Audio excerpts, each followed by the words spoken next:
This weekend, we're redoing one of the final rooms left in our house that desperately needs a makeover, our laundry room.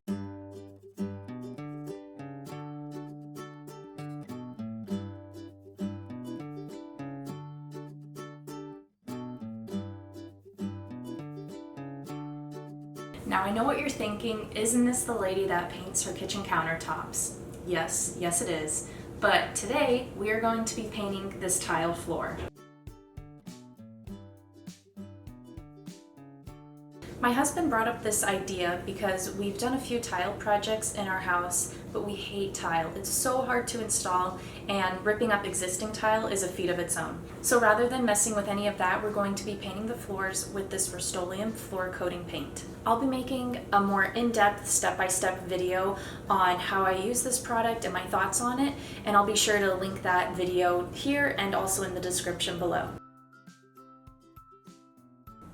Once the floor is painted, I'll be painting the walls from this brown color to a white. I'll also be putting in taller baseboards. I'll paint and install cabinets, so I'll have a big pantry here, and these existing ones I'll tear out and put new ones there. I'll also be putting a little bit of subway tile behind our new washer and dryer. Something I'm really looking forward to is being able to have more cabinet space. Right now, we just have a lot of stuff stacked up on the side of this washer. It's just like a waste of 2 feet of room there. And the cabinets above here just don't make any sense. There's a shelf there, a shelf there, and a shelf there, but it doesn't really fit anything. And I have to show you guys the worst part about this room.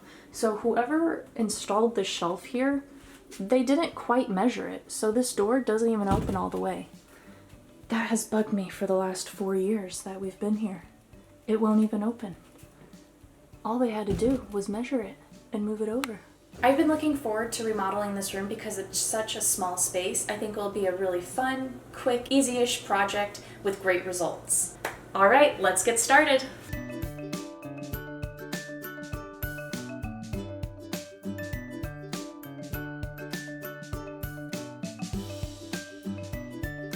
And just like that, we can open up our door all the way now.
This is only one coat of the black paint, and the instructions say only one coat is required, but at least for my project, I'm definitely going to have 2 black coats.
To begin this cabinet transformation, I first started with using 120 grit sandpaper to sand off the existing laminate finish, which did take a lot of elbow grease.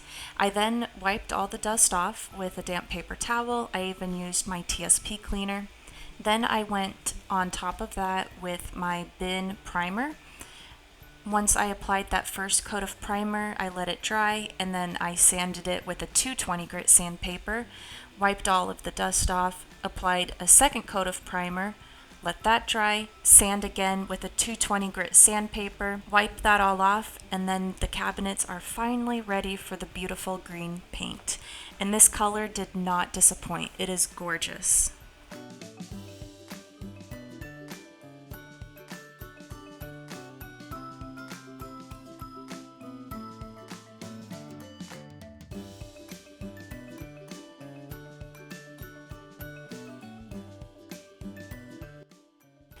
To secure the pantry on the wall, I measured how far in the stud was.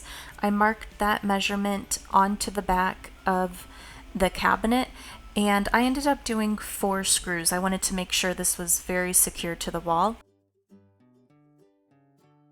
I did pre-drill the holes on the back of all of the cabinets. That way when I pushed them up against the wall, I wouldn't be guessing where the studs were.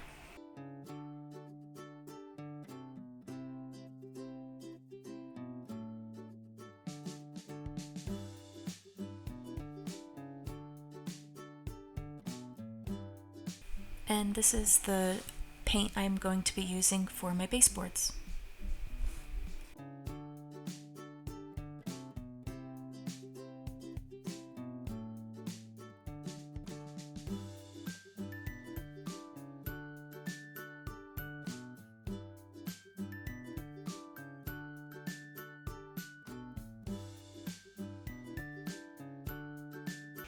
Our dryer vent was a little bit too close to the ground, so we had to actually cut out a bit of the molding with a circular saw to make sure that the hose would fit.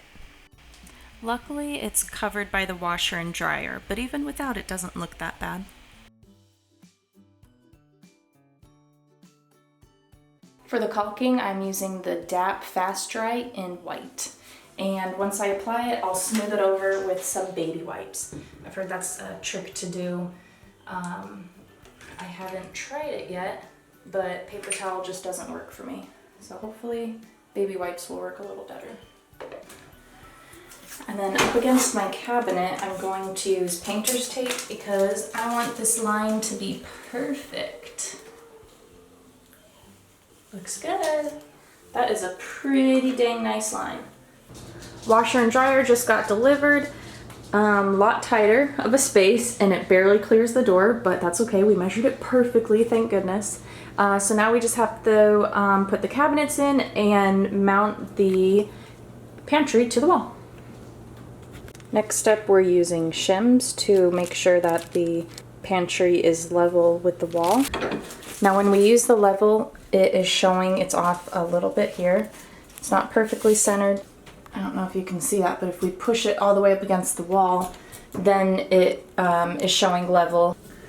So we're going to push the cabinet up against the wall and slide the shims underneath.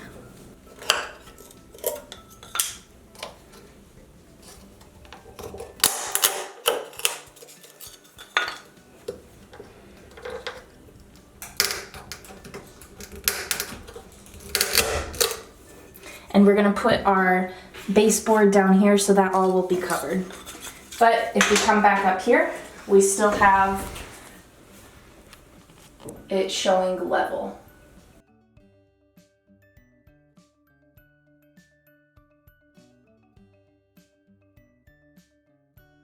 For down here, I bought just this piece of project board wood. It's 3.5 inches tall. And what I will do is I will just paint it just like I did for the rest of the cabinet and measure it to put it down there for a little bit of a baseboard. And I'm going to paint it green so it matches the cabinet as well. And this was only $3.33.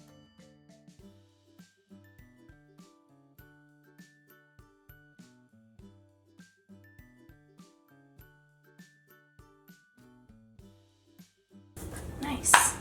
Alright, that looks perfect. Our outlet box here broke off at some point, and from the little research I've done online, it looks like the only way to put a new one in there would require like cutting out part of the wall and reinstalling a new one, and the new one is like $40. So instead, to make it look a little bit nicer, I got this piece of pine project board. It's 3/8 inch wide. I am going to paint it white, prime it, paint it, and then just kind of make a frame around that box. I mean, it's hidden behind the washer, but just so it doesn't look so junky. So we'll see how that turns out.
The cabinets are 30 inches tall, so we wanted to make sure that it met perfectly with the top of the pantry cabinet.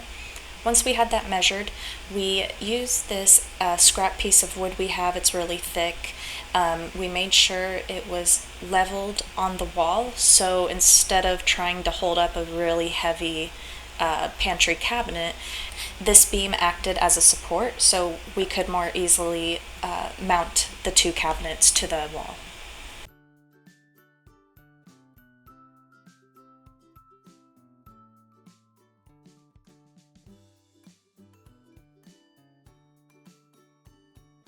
Right now, the door hinges are on the right side, but I want to be able to open my doors this way and not that way. So I'm going to flip the side of the hinges, and for that, I'm just going to measure how far down each hole is and then just put the nails in on this side, the exact same length. And I think there are 3, so we'll work on that now.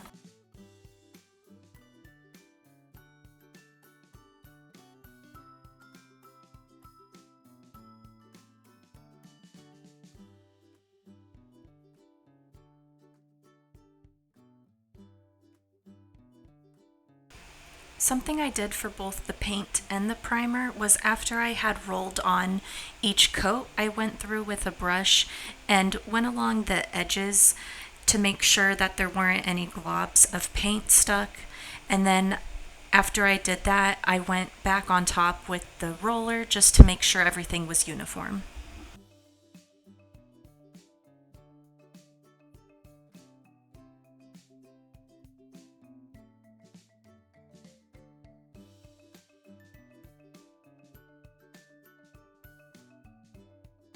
This is after 2 coats of primer with sanding in between each coat. It's pretty smooth right now. Now that it's really smooth, sanded over, I'm going to use our paint now.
This hardware is so beautiful. I love it. So I have my 2 pantry doors up now, and I'm gonna try to get the second door handle on this upper cabinet now.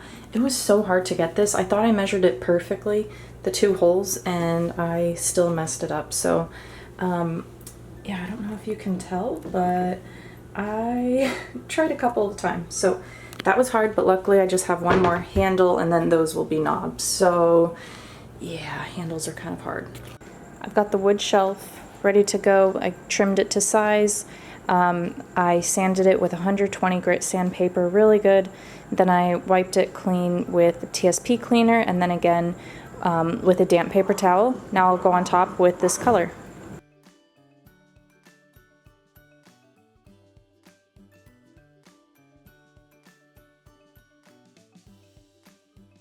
Here's the shelf from letting one coat dry overnight. Now I'm gonna go on top of it with my top coat with this polyurethane.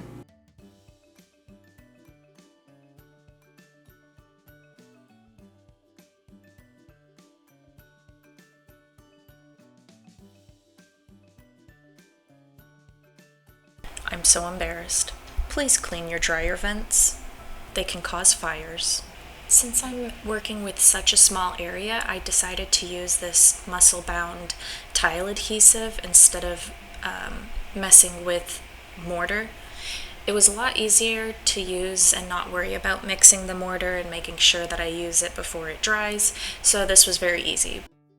All I had to do was put the sticky side up on the wall, and then when I was ready to tile, I peeled off each section. I laid my tiles and I used spacers in between each tile, and then luckily for me, the only cuts I had to do were at the very end, and I only had 4 rows of tile, so not very many cuts at all, luckily.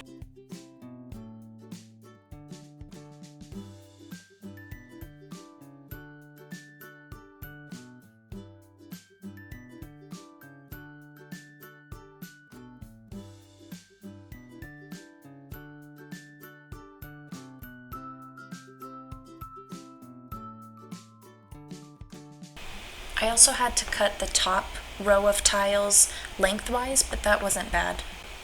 So luckily they were easy cuts, but I will say, and it does say this on the instructions for the muscle bound, to make sure that your tiles are dry before putting them on the muscle bound or they won't stick, and that is true. I live in Arizona, so I stuck mine outside in the 100-degree summer weather, and they dried off pretty quick. Another recommendation I saw online was to just throw them in the oven for a little bit to allow them to dry enough so that they will stick to the adhesive.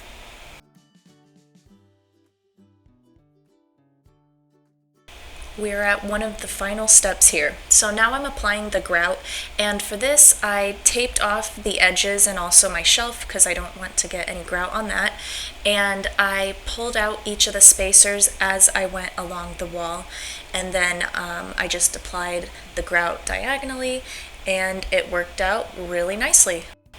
Once my grout was clean, I wiped it all down with a clean sponge, and as you can imagine, I had to do many rinses before I was able to see my non-gritty white tile.